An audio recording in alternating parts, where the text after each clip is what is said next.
Hormela, hurmatli obunachi kuzatuvchilarimiz va parranda ishqibozlari. Sizda bo'lganmi bir g'alati holat? Kechga yaqin tovuqxonaga kirsangiz, hamma yoq tinch. Ba'zi tovuqlar qo'noqda, ba'zilari yer titib yurishibdi yoki don cho'qib yurishibdi. Bir qarashda oddiy hol. Lekin ertalab esa bitta tovuq burchakka tiqilib olib yotibdi. Patlari yulingan, tojini rangi rangsiz bo'lib, bel qismi qon talash yara, bir xunuk ahvolda. Hayron bo'lib qaraymiz bu ahvolni. Qandoq qilib kecha axir tuppa-tuzuv yurishuvdi va vohmaga tushamiz. Eng yomoni shundaki, boshqa tovuqlar uni tilmi e'tibordan qoldirmay, atiylab cho'qib o'ldirgisi kelgandek quvlab yurishibdi. Dahshat-a! Chetdan turib o'ylaymiz. Nega? Nima sabab tovuqlar to'satdan vahshiyga aylanib qolishdi? Tovuqlarning bunday harakati hech qachon o'z-o'zidan bo'lib qolmaydi. Tovuqlar oldindan ogohlantirish qilishadi. Shunchaki biz bu signallarni tushunmay qolamiz. Keling, bugun nima uchun butun bir tovuqlar podasi zaif tovuqni shunchalar vahshiyona cho'qishi haqida aniqlik kiritamiz. Ko'pincha qanday xatolarga yo'l qo'yamiz va tovuqlarimiz soni keskin kamayishi, bir-birlarini cho'qishlarini oldini olishni o'rganamiz. Vodiylik tomoshabin va parranda ishqibozlari diqqatiga. Sizlar uchun qisqagina reklama. YouTube'da Daromad TV kanaliga kiring. Tayyor voyaga yetayotgan Adler va boshqa turdagi ro'zg'orbob jo'jalardan xarid qiling. Nima uchun men Daromad TV deb aytayapman? Chunki hozir kun issiq. Jo'jalarni jazirama yozda Toshkentdan yoki bir vohadan xarid qilib, to xonadoningizga yetkazish, jo'jalarni yo'lda issiqdan nobud bo'lmasin degan maqsadda o'zingizga yaqin bo'lgan joydan kechki salqinda tashib olganingiz ma'qul. Endi esa mavzuyimizga qaytsak. Tovuqlar zaif tovuqni odamlardan ancha oldin payqashadi. Zaif tovuq boshqalar uchun, ayniqsa tor tovuqxonalarda muammoga aylanadi. Tabiatdan zaif tovuq orqada qoladi. Sog'lom, tetik tovuqlarni e'tiborini tortadi va infeksiya manbai bo'lishi mumkin. Va poda instinkti unga qarshi ishlay boshlaydi. Bu shafqatsizlikmi? Biz uchun ha, ammo tovuqlar uchun bu normal holat. Instinktning o'zi asosiy muammo emas. Haqiqiy muammo biz bu instinktni tom ma'noda portlaydigan sharoitlar yaratganimizda boshlanadi. Faraz qiling, qish, tovuqxona eshigi doim yopiq. Tovuqlar kuni bo'yi ichida. Tovuqxona havosi og'ir, yerdagi axlatlari ko'pligidan nam tortib qolgan. Lampochkani eng yorig'ini qo'yganmiz, tuxumni ko'proq qo'ysin deb. Tovuqxona tor, bir dona yemdon va bir dona suv idish. Kuchliroq tovuqlar doim bir-birlarini ovqat atrofida turtkilab turishadi va bunday vaziyatda hatto tinch tovuqlar ham asta-sekinlik bilan asabiylashadi. Avvaliga biz bu shunchaki mayda-chuyda narsalar deb e'tibor bermaymiz. Bitta tovuq birini cho'qilayapti. Keyin dum yonib patlari yo'qola boshlaydi. Keyin qaysi biridir burchaklarda yashirinishni boshlaydi va keyin qon paydo bo'ladi. Qondan keyin vaziyat darhol o'zgaradi.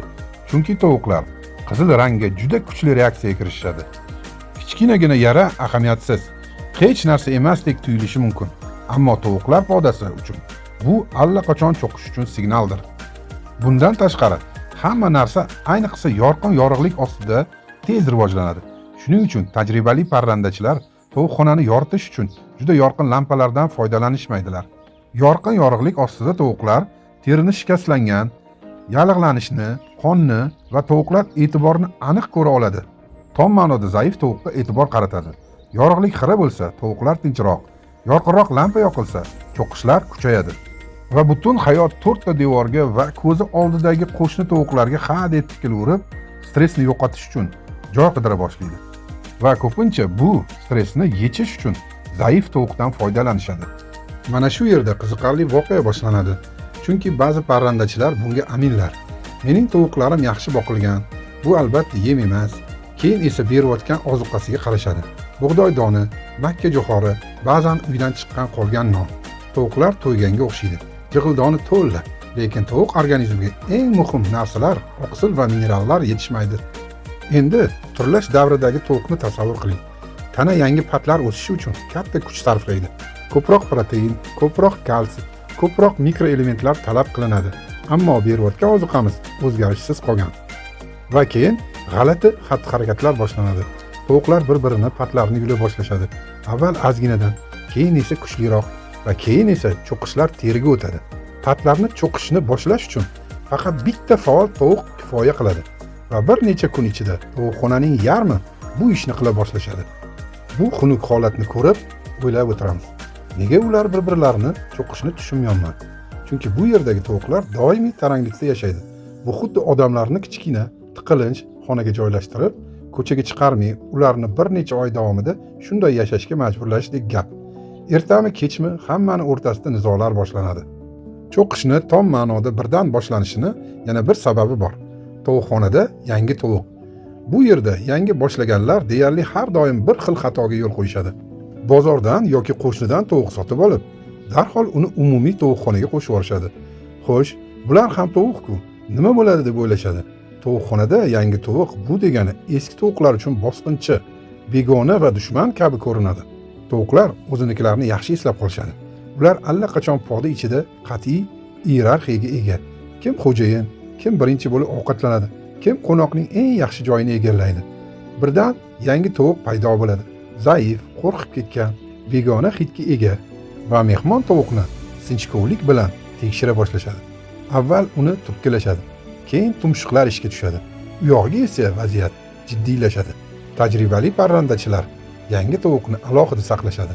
Shunda tovuqlar bir-birlarini setka orqasidan ko'rib odatlanishadi va shu bilan dastlabki tajovuzkorlik yo'qoladi.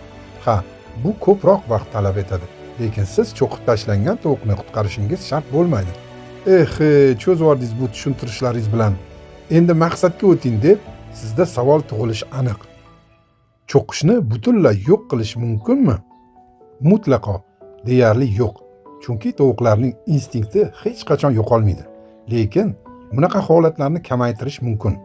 Qanday qilib deysizmi? Ba'zan tashqaridan kulgili tuyulgan narsalar yordam beradi. Masalan, tovuqxonada osilgan oddiy karam boshi. Tovuqlar uni cho'qiy boshlashadi. Kimlardir bir bosh ko'katlarni osib qo'yishadi. Ba'zilar pichan sochib qo'yishadi va pichan ustiga don sochib qo'yishadi-da, shunda tovuqlar pichan titib, orasidan don izlashadi va shu ish bilan band bo'lishadi. Bir-birini cho'qishdan chalg'ishadi. Tovuqlarda cho'qish kannibalizm, oqsil, kalsiy, oltin gugurt va D3 vitaminining yetishmasligidir. Shuningdek, ularning haddan tashqari ko'pligi tufayli yuzaga keladi.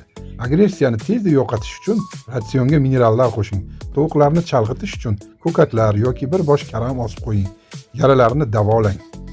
Bilasizmi, tovuq boqishda qaysi usul eng qimmatli? Davolash emas, ozuqasiga qimmat qo'shimchalar ham emas, juda zamonaviy tovuqxona ham emas. Balki oddiygina usul bu diqqat bilan tovuqlaringizga ahamiyat berishdir. Xo'sh, sizda ham shunday holatlar kuzatilganmi? Ha, bu holatlar deyarli barcha parrandachilarda kuzatiladi. Telegram chatimizga qo'shiling. Sotiladigan parrandalaringiz bo'lsa, bemalol oldi-sotdi qilishingiz mumkin va parrandachilikdagi muammolar, davolash va parvarishlash haqida qimmatli, eng asosiysi tekin maslahatlarni oling. Chatimizdagi vetvrachlar va shu yo'nalishdagi mutaxassislardan tavsiyalarga ega bo'ling. O'ylaymanki, bugungi tayyorlagan video qo'llanmamiz sizga foydali bo'ldi deb. Mehnatimizga munosib baho berasiz degan umiddaman. O'sha gap. Ekraningiz pastidagi klass tugmasiga barmog'ingiz tegib ketsin-chi. Tegdimi? Qoyil. Rahmat. Keyingi videolarimizda vidolashish hammamizga nasib qilsin. Sog' va omon bo'ling. Lirik chekinish.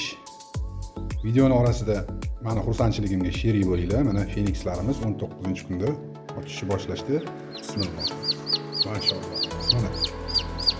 Qolishibdi mana qora Fenikslar. Hozircha 4 dona ekan. Mayli, barakasini bersin. Qancha ochsa ham barakasini bersin. Mana qora Feniks jo'jalarimiz. Mana 14-may tuxum edi bu. 14-may kuni tuxum qo'ygan Feniks. Bu ham 14-may oyiniki. Menimcha 17-06mi?